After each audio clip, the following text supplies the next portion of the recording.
Somalia hasn't had a functioning government in more than 25 years. They've been plagued by decades of civil war and widespread terrorism. Billions of dollars of international support hasn't worked.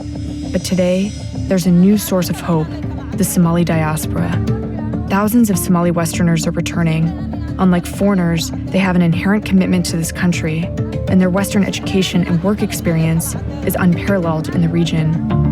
We traveled to southern Somalia, devastated by severe drought, where Somali-Canadian doctor Hodan Ali is overseeing a medical assessment and aid delivery. We have a shipment brought by UNICEF, and they have brought supplies to deal with the acute outbreak of watery diarrhea. Because the town is completely surrounded by al-Shabaab, all aid has to be flown in.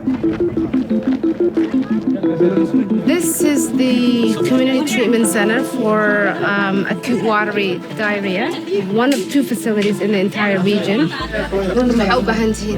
sariirood waa u baahannahay fast one dadka dhulka wada jiifo waa arkaysaa kii roonaabaan dhulka gelina kii daranaan sariirta saarnaa. I left Somalia pre-Civil War. I have been blessed and privileged to have lived the life that I've lived, because we're talking about a society that has not had formal education, formal institutions for over 25 years. We have generations that have seen nothing but war. What we need now is investment, human resources, because we cannot depend on international interventions. Who is going to do it if people like myself don't do it? Somalia is still a dangerous place. There were several explosions just in the last few days. Why leave a comfortable, safe life in Canada? Somalia is definitely a dangerous place, but I don't look at the danger. I look at the potential and the need that the country has. After filming for just over an hour, local intel came in that al-Shabaab, known for targeting and executing Westerners, wasn't far away. Apparently al-Shabaab got word that we're here and that aid just came into the town, so we gotta get out of here. While Dr. Hodan's work in the most desperate parts of Somalia has been crucial, back in Mogadishu, she's attempting to build Somalia's healthcare system from the ground up. Dr. Hodan just opened this beautiful health center. It's definitely an upgrade. The facility really is a facility for first primary care services, preventative care, chronic illnesses like diabetes, hypertension, which is really, really on the rise here. See, this bed here is a maternity bed. But if you go to your average clinic or hospital, women don't have this type of bed. The number one killer of Somali women is postpartum hemorrhage. Woman is about to go into labor, they pray for her. Because they know for her return. Yes. That's actually the deadliest thing she could do. Absolutely.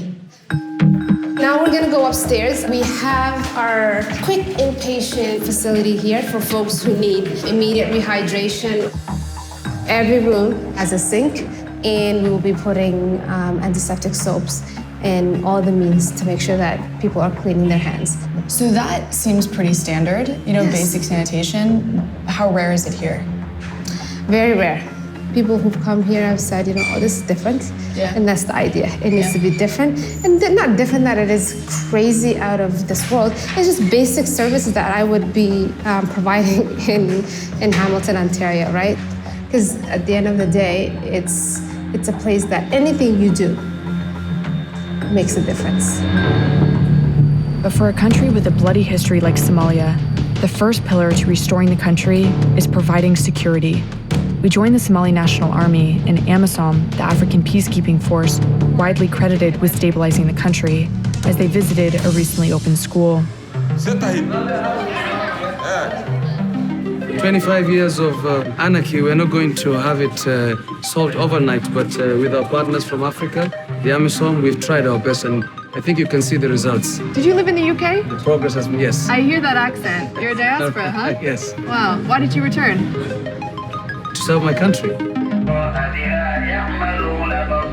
Before AMISOM took over for the dysfunctional Somali National Army in 2007, al-Shabaab controlled most of Mogadishu and much of the country. Today, they're much weaker and rely on one-off attacks. During the Battle of Mogadishu in 2011, AMISOM and the SNA fought with al-Shabaab for control over a significant national landmark. the Mogadishu football stadium. So al-Shabaab used to control this whole stadium, this whole area, and it was a big win for Amisom when they took it back. These are the sand models. You bring the commanders here and brief them.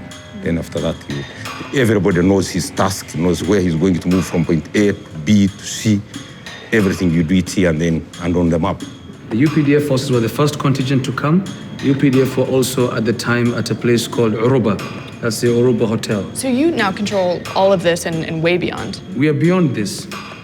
If Somalia was a no-go zone a few years back, today it's open, it's a normal country, and slowly we are progressing. The last 10 years have been years of progress for this country. The businesses and construction popping up throughout the city were encouraging signs of the country rebuilding.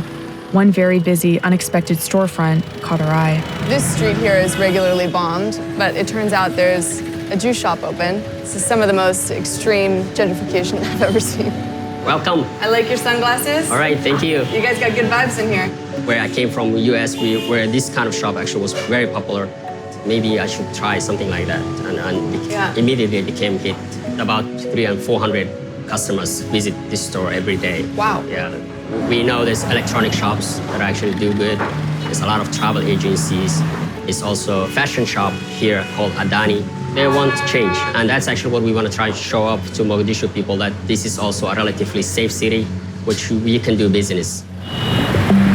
Safety is still a relative term here in Mogadishu, but the returning diaspora that is fueling much of the economic growth here are determined to succeed.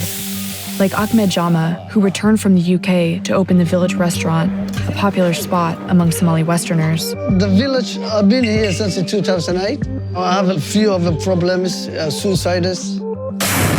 Ahmed's restaurants have been attacked several times by suicide bombers, active shooters, and vehicle-borne IEDs. But each time, he's reopened. How do you stay safe when you're running restaurants like this? Basically, there's always hope. I give him always hope. And one day, is he coming sooner? Is he coming later? Right. You never know, sir. And that's the way I run in the business. This is the diaspora's, the first comeback is. How's it going? We love Canada, but always the mother place is more important also. We come from the same place in London, West London. So I have engineers, I have business, I have doctors, I have politicians. Everyone coming together. Why is it important to open restaurants in a city like Mogadishu? I employ for about over 150 people. And those benefits I'm paying is going to go back to other communities. Yeah. And that's why I'm here. So everyone come and see. If you do the way I've done it, the people will be survived. One of the most pressing needs in a country decimated by decades of civil war is infrastructure. We met up with a Somali-American engineer who offered to show us his new project, $1 million investment. Gianna, nice to meet you. Nice to meet you. How's everything? Good. This does not look like the rest of Mogadishu. Welcome to Somalia. It feels like California. Yes. You have butterflies in your garden. Yes. Sell me one of these apartments. Tell me why I should move here. You want to come see inside? Sure. Okay. This is the kitchen. Look at the kitchen. Very nice. You see? So much natural light. How many bedrooms you said? Here, 6 bedrooms. 4 here, 1 down, and there's 1 upstairs. Wow, look at this. You got the balcony and everything. Yes. So I gotta say, on this side, it's amazing you can see the ocean, yes. But the foreground is all bombed out buildings. Yes, hopefully that's gonna be built soon. Yeah. We asked Osman if financial opportunity has factored into his decision to move back. Do you think you'd be making the same amount of money? No, I don't think so. Never. Yeah. All my money will go to the tax and... Oh, so you don't pay taxes? No, here we pay, there's no tax here in this country so far yet. The return is very good here, actually. There's a lot of opportunities. It's a country, as you can see around, everything is demolished. If I'm an engineer, this is the best place to play.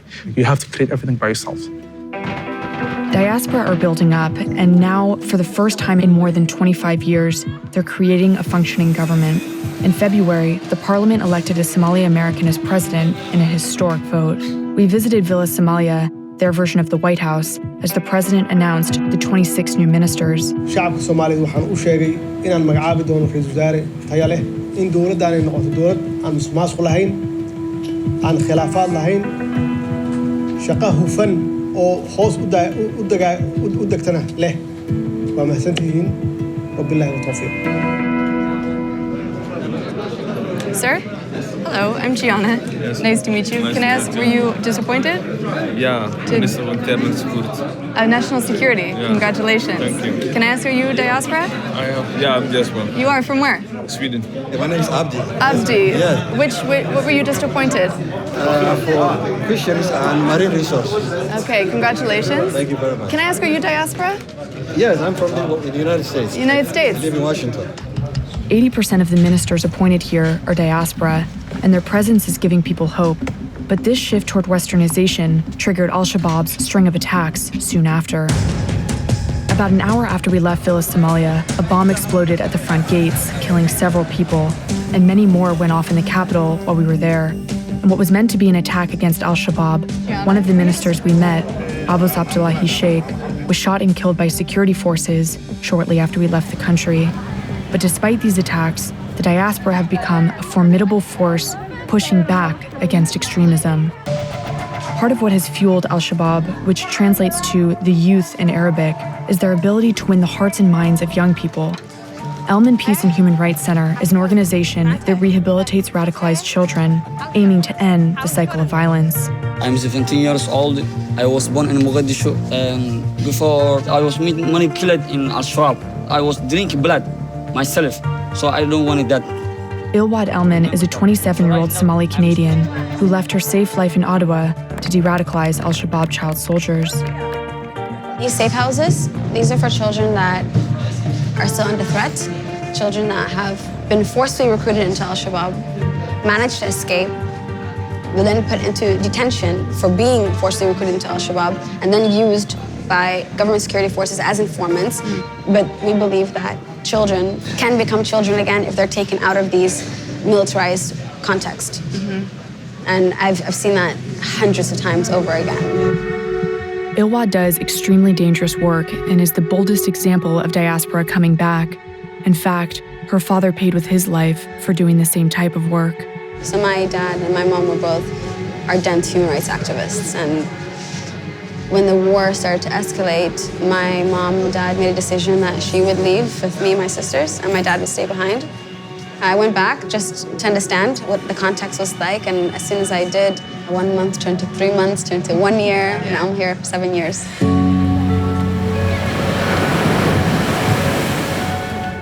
In order to rebuild, there needs to be an investment in the young people.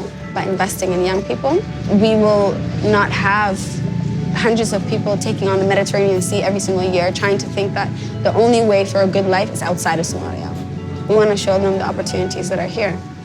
And it just starts with actually giving someone hope.